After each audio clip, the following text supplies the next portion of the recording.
Graças e paz a todos, tudo bem? Bom, eu estou aqui para anunciar um novo projeto do canal, que é a leitura do livro de Ruth.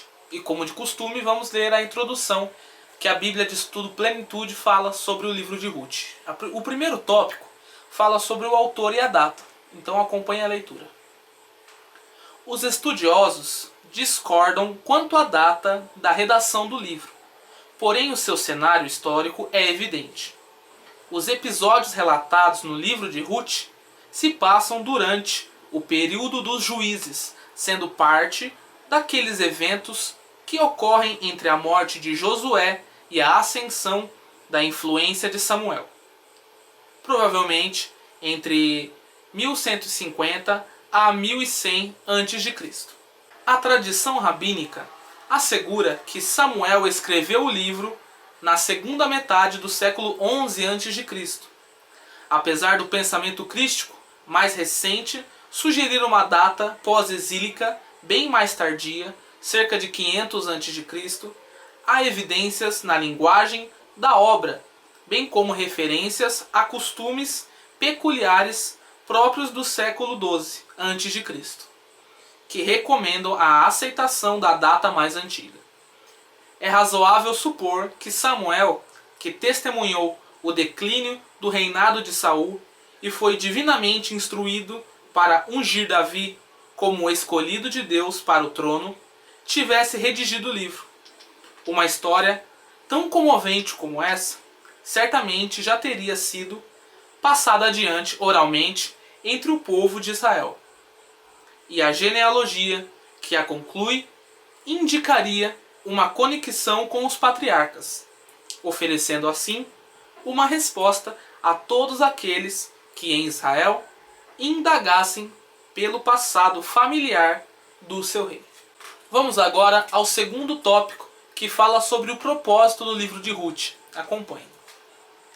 Quase todos os comentaristas entendem o livro de Ruth como um estudo do tema da soberania de Deus, com ênfase na sempre presente misericórdia de Deus, que conduz a um final feliz, uma história que se iniciou com fome, morte e perda. Infelizmente, tais observações, com frequência, baseiam-se nos repetidos lamentos de Noemi, do que a mão do Senhor estava contra ela. Nos seus lamentos, Noemi usa 2 vezes o nome o Todo-Poderoso com referência a Deus, enfatizando dessa forma o seu poder irresistível e soberano contra ela.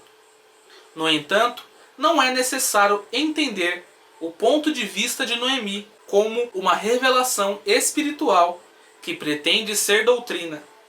Antes, as suas palavras podem ser melhor entendidas como um registro histórico do que ela disse no momento de perplexidade. Esse ajuste na percepção das palavras de Noemi parece fundamental para uma compreensão adequada do texto, pois presumir que os eventos catastróficos registrados neste livro foram intencionados ou mesmo iniciados por Deus, certamente não será coerente com a revelação total das Escrituras e a sua manifestação da natureza de Deus. A fome era uma consequência natural do pecado, um julgamento imposto pelo povo sobre si mesmo através da sua desobediência.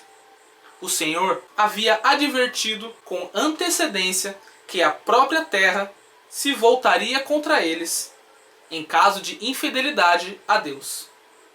Além disso, não há evidência de que a decisão de Elimeleque de mudar com a sua família para a terra de Moabe tenha ocorrido por orientação de Deus. Isso se deu simplesmente por uma escolha pessoal sua. Que razões temos para vincular os acontecimentos que se seguiram, a sua morte e a dos seus filhos, com a providência direta de Deus?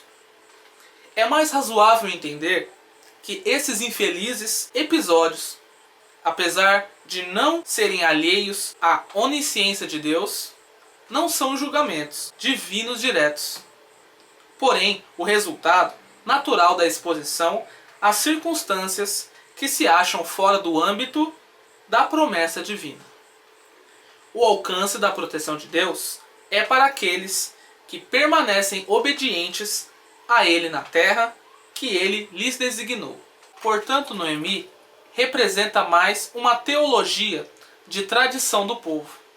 É óbvio que se trata de uma mulher fiel e sincera. No entanto, ela revela vulnerabilidade à prática comum através da história.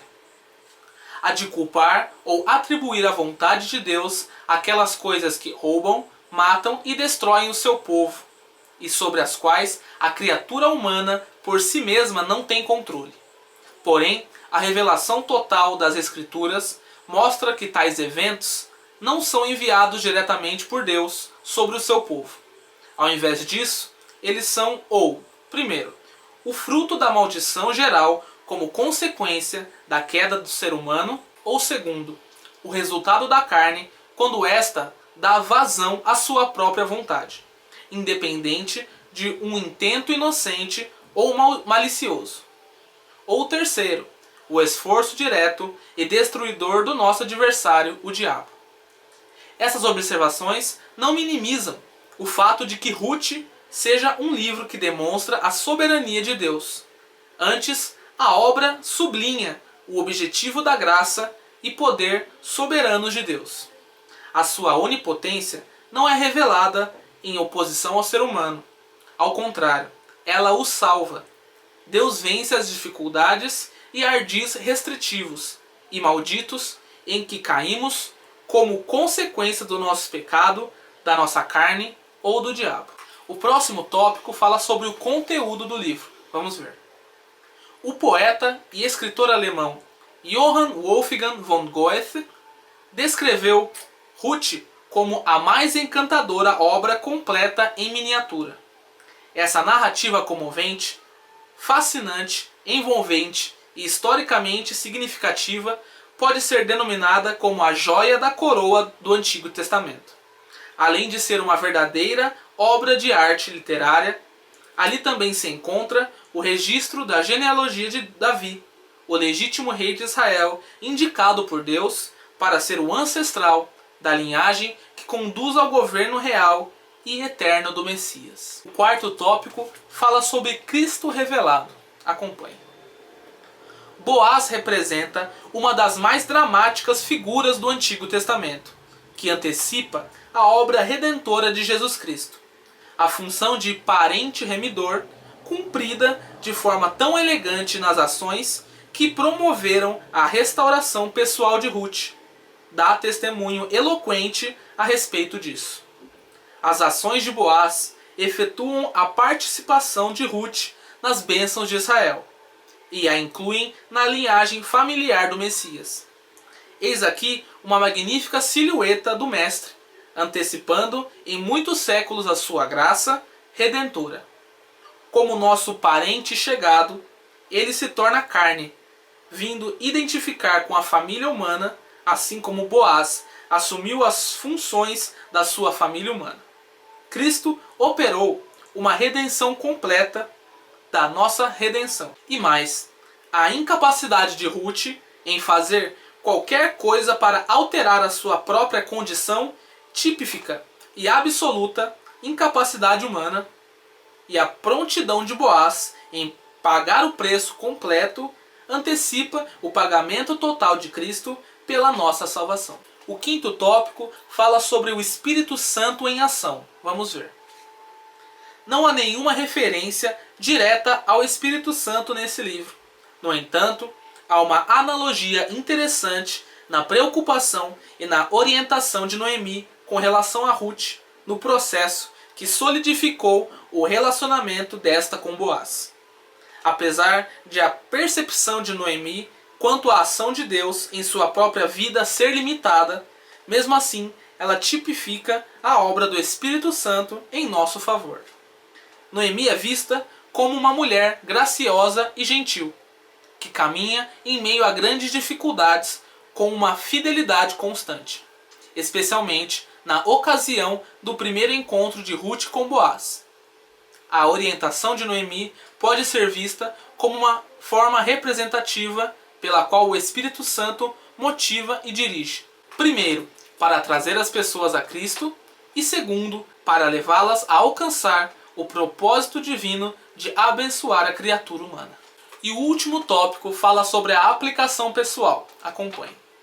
As mensagens do livro de Ruth transcendem o propósito óbvio e imediato de registrar a genealogia davídica. Ruth apresenta vários temas importantes, sendo cada um deles merecedor de maior aprofundamento e elaboração. Primeiro, o livro de Ruth introduz o alcance universal dos propósitos redentores de Deus. A inclusão da moabita Ruth como um elemento gentílico na linhagem genealógica real de Israel descreve o amor de Deus que alcança todas as nações do mundo. Deus não apenas incorpora gentios em sua salvação, mas também emprega os não-judeus como instrumentos no seu projeto de redenção. A mensagem de Ruth se opõe a tendências exclusivistas, sejam estas potenciais entre o povo de Israel daquele tempo ou já implementadas em qualquer grupo ou tradição existentes em nossos dias. Segundo, o livro de Ruth enobrece a beleza do compromisso e da fraternidade e enfatiza os valores da dedicação familiar. Ambos os valores são obviamente importantes e devem ser aplicados em nosso tempo. A atuação de Ruth como filha e serva de Noemi, achando-se esta já em idade avançada, a preocupação de Noemi com o bem-estar de Ruth e o desejo descompromissado de Boaz em favorecer uma moça estrangeira com o que lhe proporcionará um futuro promissor. Todos estes são temas merecedores de um exame mais profundo. Terceiro, Ruth é um livro com um imaginário redentor glorioso. O princípio proposto por Deus, através da tradição do casamento levirato, revela de forma dramática a sua vontade de que a perda humana possa sempre ser reparada e de que nós trabalhemos com ele, estendendo tais possibilidades àqueles que delas necessitam. Tecnicamente falando, nenhum casamento, segundo a tradição do levirato, ocorre no livro de Ruth. No entanto, é a partir desse princípio que partem as ações de Boaz e pelo qual o espírito das ações redentoras de Deus é ilustrado. Então esta foi a introdução ao livro de Ruth. Eu te encontro no dia 4 com o primeiro capítulo do livro. Espero que você faça parte desse projeto, goste desse projeto, compartilhe e curta nas redes sociais.